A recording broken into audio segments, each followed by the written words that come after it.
Halo teman-teman, apa kabar kalian semua? Semoga dalam keadaan yang baik ya hari ini. Selamat datang, welcome back to Lang Gaming Channel. Oke, nah di hari ini gue akan berbagi cerita soal tentang bagaimana mengatur settingan untuk live streaming atau upload YouTube ya.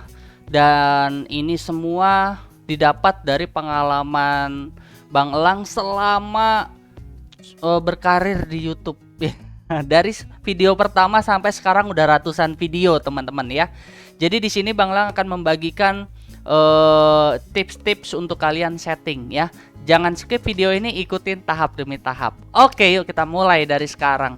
Nah, jadi teman-teman, buat kalian yang sering buka website ini ya, terus kalian bertanya, aduh gimana ya cara memulai untuk jadi streamer atau bagaimana cara memulai untuk jadi YouTuber.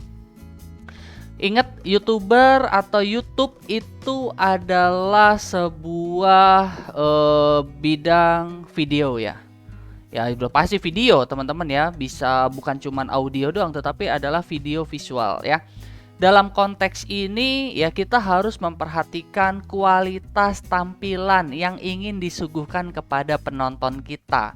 Nah, di sini YouTube sudah memberikan banyak sekali guidance atau panduan. Teman-teman bisa langsung buka di sini support Google ya dan macam-macam. Nah, di sini yang terpenting adalah yang pertama kali itu adalah MP4.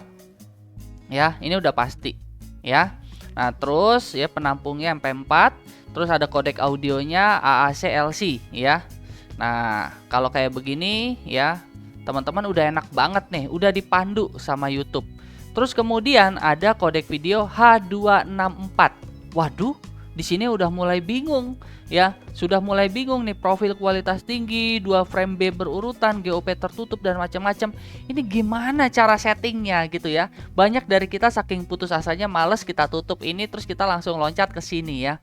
Nah, kecepatan frame kita taunya 30 fps atau 60 fps begitu ya. Padahal di tengah-tengah ada 48 fps, teman-teman ya. Nah, tetapi ya udahlah itu nanti kita bahas. Nah, terus kemudian ada kecepatan bit ya. Kecepatan bit ini sangat berkaitan dengan smooth atau kehalusan dari sebuah gerakan. Nah, jadi kalau di bit ini teman-teman itu bicara kita bicara soal gini loh. Kalau kalian mau gambar yang halus, tapi kan bukan cuman halus doang, tapi gambarnya burik, betul nggak teman-teman ya? Gerakannya halus tapi burik gitu ya. Nah, itu teman-teman atur di bitrate. Kebanyakan dari kita itu tanya bitrate bang, bitrate-nya berapa bang, bitrate-nya berapa gitu ya. Nah, di sini teman-teman untuk yang berkaitan dengan FPS ya, kecepatan frame dan kecepatan bit, itu kalian harus benar-benar concern karena kebanyakan ada yang main 60 fps ya, tetapi bitrate-nya cuma 4000. Wah, itu bahaya teman-teman ya. 4000 itu berapa bang? 4000 itu setara dengan 4 Mbps ya.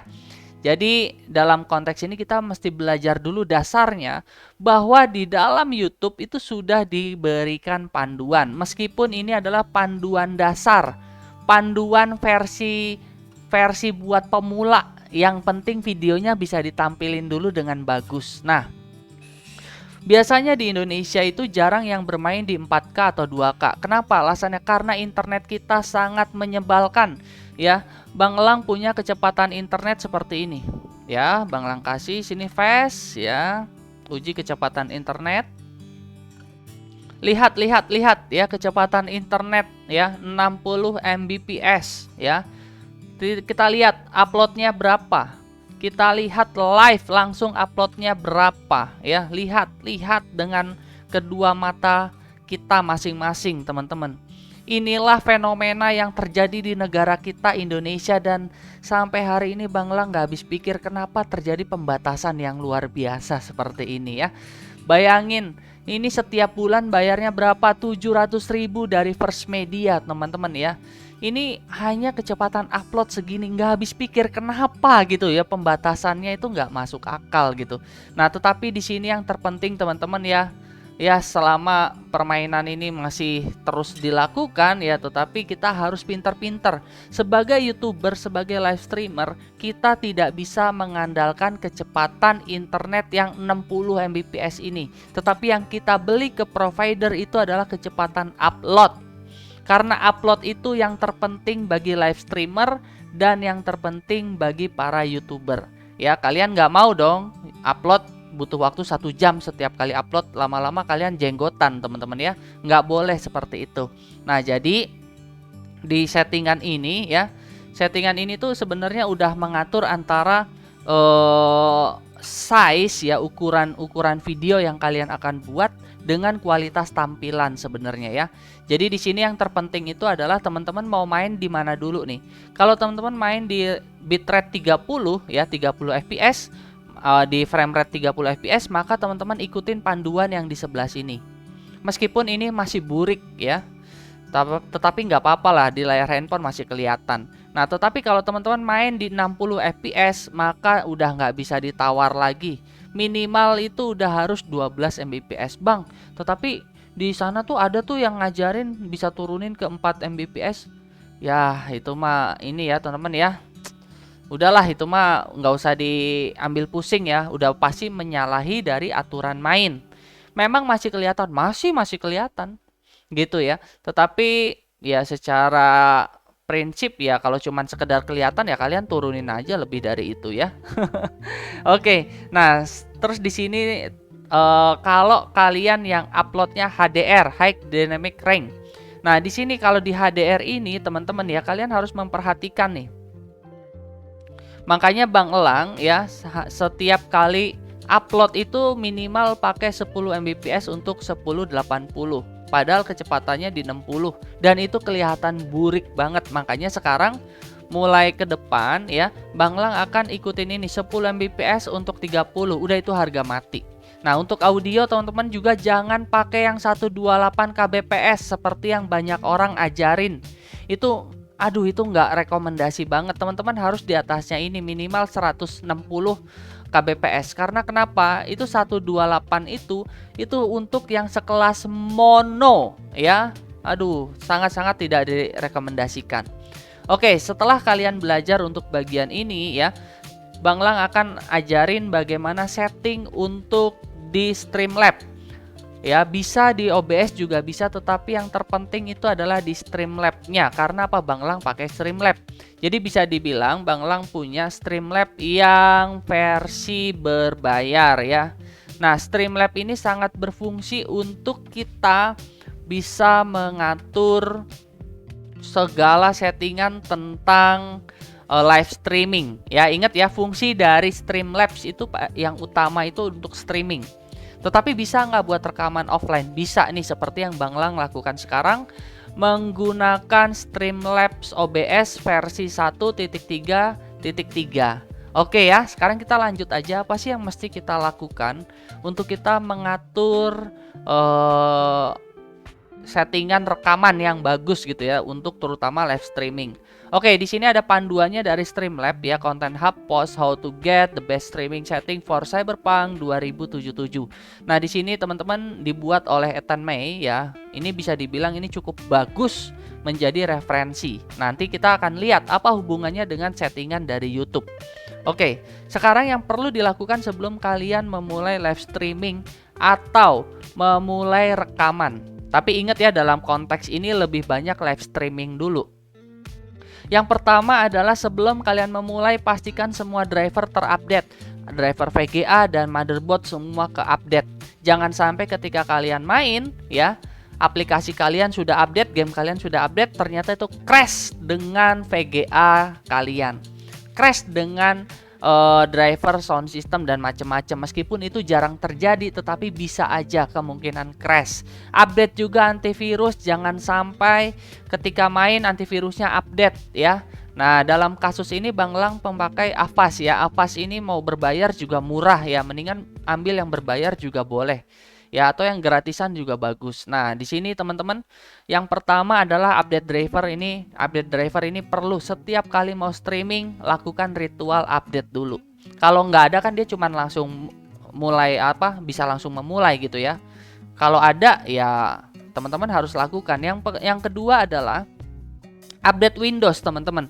Karena percuma kalau kalian punya aplikasi yang sudah up to date ya, macam-macam, tetapi Windowsnya nggak pernah diupdate. Ini bahaya, teman-teman. Pastikan Windows kalian adalah Windows asli. Nah, kalau kalian mau dapat lisensi yang murah ya, itu cari di Tokopedia. Banyak kok yang jual lisensi murah yang hasil dari copotan tempat lain. Nah, itu lumayan. Yang penting kalian itu bisa mendapatkan Windows asli ya, dan bisa update setiap kapan, setiap saat, dan setiap kapanpun ya. Ini penting karena kalau Windows kalian jarang diupdate, itu pasti akan bentrok ya, akan bentrok dengan berbagai macam aplikasi. Karena gini, Windows itu kan dasarnya, sementara di atas Windows tuh ada banyak aplikasi, teman-teman. Kalau Windowsnya ini tidak pernah diupdate, sedangkan aplikasi kalian tuh membutuhkan mungkin .NET Framework versi berapa dan macam-macam ya.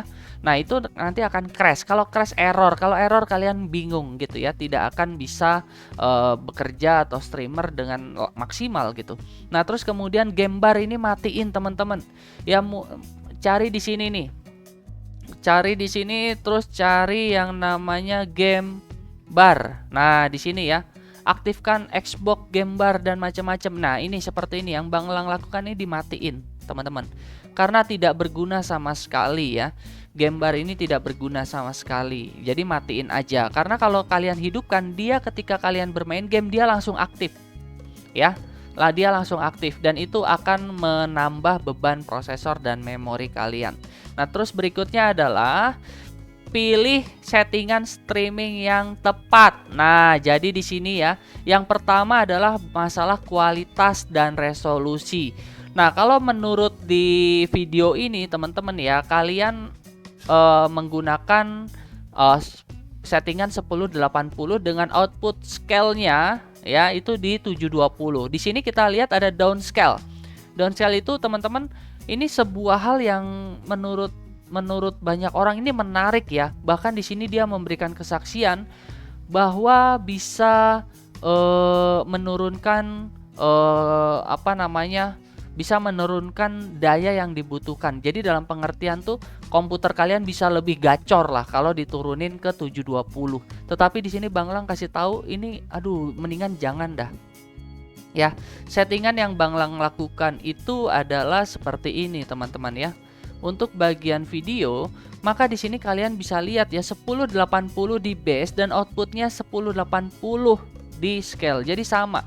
Downscale-nya bikubik ya, terus FPS tipenya common ya, common FPS value-nya 30 ya. Jadi ini udah lebih dari cukup, teman-teman. Ikutin dari ini aja. Tetapi yang bagian output ini tetap di 1080 kalau bisa sama dengan kanvas, sama dengan layar monitor kalian.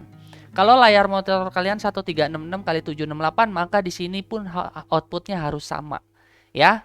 Jadi kalau bisa inilah teman-teman yang harus dilakukan. Tapi kalau nggak bisa ya harus turun dari 1366x768, terus outputnya jadi 1280x720. Ya tapi mau gimana ya. Tetapi kalau kalian punya monitor yang 1080, pastikan outputnya juga sama 1080. Oke, sekarang kita lanjut lagi karena kita dikejar durasi ya teman-teman ya. Sekarang choose your encoder. Jadi encoder ini kayak semacam aplikasi yang bisa dari tangkapan layar diolah gitu ya encodernya. Jadi kalau encoder gini teman-teman, ini ada di bagian output. Nah, di output ini teman-teman perhatikan ada streaming, recording, audio, dan replay buffer. Nah, kalian masuk ke streaming. Di bagian streaming ini kalian atur kalau kalian mau streaming itu pastikan. Nah, misalkan kecepatan internetnya Bang Lang ini 8,2 Mbps untuk upload. Makanya di sini Bang Lang bisa kasih settingannya itu adalah settingan 7000. Jadi gini ya teman-teman ya, 7000 itu artinya 7 Mbps. 10.000 artinya 10 Mbps. Nah, ini ada kaitan di sini nih. Kalau 8,2 berarti aktualnya itu adalah 8.200 kalau kalian harus tulis di sini ya. Nah, di sini lucunya diajarinnya ngaco banget sih kalau dalam hal ini ya. Ini mah cuman asal-asalan doang dia. Ya, dalam pengertian bitrate 2500 mau buat apa teman-teman ya? Udah nggak kepake di zaman sekarang ya. Meskipun masih kebaca ya, cuman berantakan teman-teman. Nah, 2500 itu kita lihat dengan setelan begini teman-teman, lihat setara dengan 480. Karena asumsinya kalian nonton di 480. Sedih banget gak sih? Ya. Nah, kalau begini sih saran Bang Lang sih jangan lah ya. Kita kasih yang terbaik buat pemirsa kita. Pastikan ikutin aturan main dari YouTube. Ini aja masih burik aja, tetapi kita mau nggak ada pilihan lain kecuali kalian punya kecepatan internet upload yang bagus ya, yang lebih dari Bang Lang. Oke ya. Kita lanjut lagi ke bagian ini. Keyframe ini masih auto ya, preset quality high. Tetapi Bang Lang kasih tahu di bagian ini kalian mesti ikutin yang seperti ini aja ya. Ini bitrate disesuaikan dengan kemampuan upload kalian ya. Kalau kemampuan upload kalian adalah sekitar 3 Mbps berarti ya 2500. Kalau 4 Mbps ya 3000 masih bisa. Pokoknya sisain. Jangan dihabisin semua ya, sisain untuk nanti mungkin ada orang rumah yang pakai wifi dan macem-macem kan butuh upload juga. Nah, di sini kalian harus menyisakan. Terus kemudian di bagian keyframe di sini 0 kalian pencet 2. Ya, keyframe ini sangat penting, cuman penjelasan keyframe lebih baik nanti aja dibikin video yang lain. Bagian presetnya quality, bagian profilnya high, dan di bagian max B-frame-nya 2. Dan ini sesuai dengan yang ada di settingan YouTube. Nah, ini 2 frame B berurutan profil kualitas tinggi itu ada di situ, teman-teman ya. Ini ada di sini ya. Nah, ntar dulu. Oke, ini ya. Max B-frame 2 ya, terus di sini ada profil kualitas tinggi ya. Ini high ya, high profile. Nah, ini udah wayahnya seperti ini, teman-teman. Oke, kita lanjut lagi. Kita lanjut lagi ke sini. Ya, kita lanjut lagi sebentar. Nah, ini dia settingannya ya. Kalau udah seperti ini, teman-teman ya, kita masuk ke bagian presetnya quality. Ini udah kita bahas, ini kita lewatin aja. Nah, di bagian ini ada enable dynamic bitrate. Nah, tapi Bang Lang kasih tahu sama kalian, lebih baik kalian terputus ya daripada kalian memainkan dynamic change bitrate. Karena kenapa, teman-teman? Ini fungsinya kalau ternyata internet kalian lagi kurang bagus, dia turunin bitrate supaya tetap terhubung dengan pemirsa. Bayangin teman-teman, itu di handphone pemirsa nanti ya itu burik banget, di TV pemirsa itu burik banget. Jadi saran saya ya, saran Bang Elang, kalau kalian setting jangan mainkan settingan seperti itu ya. Karena settingan seperti ini teman-teman di bagian advance ini sama sekali tidak mendidik sebenarnya ya. Lebih baik kalian putus dan kalian rekaman by offline deh. Tetapi tetap kasih yang terbaik buat para pemirsa. Nah, contohnya ini ya, bagian dinamiknya Bang Lang sudah matikan ya, tidak mau mengikuti anjuran dari si ini ya. Nah, terakhir adalah edit bitrate manually. Nah, di sini teman-teman ada anjuran yang Bang Lang juga agak bingung ya. Karena kalau kita lihat misalkan seperti ini. Nah, terus sebelah ini Bang Lang mau coba kasih untuk sebentar. Oke, settingan mana tadi ya? Internet ya. Ini yang mana? Oke ya. Jadi kalau misalkan, ntar dulu, ini bukan settingan ini, tetapi settingan yang ini ya, encoding. Nah, ini ya. Jadi kalau kalian melihat di sini apa namanya? Nah, aturan main dari 1080 30 ini teman-teman lihat deh. Resolution 1920 1080 ya. Oke, berarti kita cari dia mau main di resolusi segini tapi dia yang 60 fps.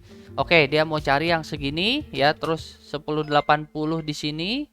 Nah, terus di sini ada 15 Mbps, tetapi di sini cuma dikasih 6000 ya. 6000 kbps berarti cuma 6 Mbps teman-teman ya. Dan ini benar-benar lihat ya, ini ada perbedaan yang sangat jauh banget. Kalau perbedaannya seperti ini teman-teman dipastikan berantakan ya, pastikan berantakan. Lihat, Di bagian ini aja kalau dia yang biasa aja ya 1080 itu minimal adalah 12, berarti dia bagi dua. Nah, di sini teman-teman lihat ya, ini hal-hal seperti ini yang kadang kita sering bingung. Sebenarnya kita pakai bitrate berapa? Nah, tetapi saran dari Bang Lang adalah kalian ikutin saran dari YouTube. Ini udah bagus. Nah, selebihnya selain di bitrate, kalian ikutin saran dari Streamlabs. Ini udah cukup bagus. Nah, bitrate seperti ini ya, aduh, ini sangat tidak memungkinkan teman-teman ya. Kecuali kalian main EU4, EU4 masih bisa lah dengan bitrate segini. Karena apa? Tapi kalau kalian main FIFA, main game balapan, main game PES ya, yang dia membutuhkan pergerakan yang cepat, ini bitrate segini udah kewalahan teman-teman. Tidak akan bisa mengakomodir gerakan yang sangat cepat. Karena itu ya, Bang Lang kasih tahu dari sekarang, settingannya lebih baik ikutin settingan yang Bang Lang lakukan. Ya, ini banyak sekali kabar-kabar yang tidak sedap ya. Nah, jadi udah seperti ini teman-teman ya. Demikianlah masukan dari Bang Elang ya. Perihal bagaimana kita settingan untuk di Streamlabs. Nah, kalau kalian punya pertanyaan dan punya kegalauan dan macam-macam bagaimana untuk mengatur tampilan dan macam-macam, dan itu membuat kalian bingung ya, kalian boleh bertanya aja ya. Nanti kalau sempat Bang Lang akan bikinin videonya. Jadi terima kasih, jangan lupa like dan subscribe, dan pastikan tetap ikuti protokol kesehatan. Terima kasih teman-teman ya, bye bye.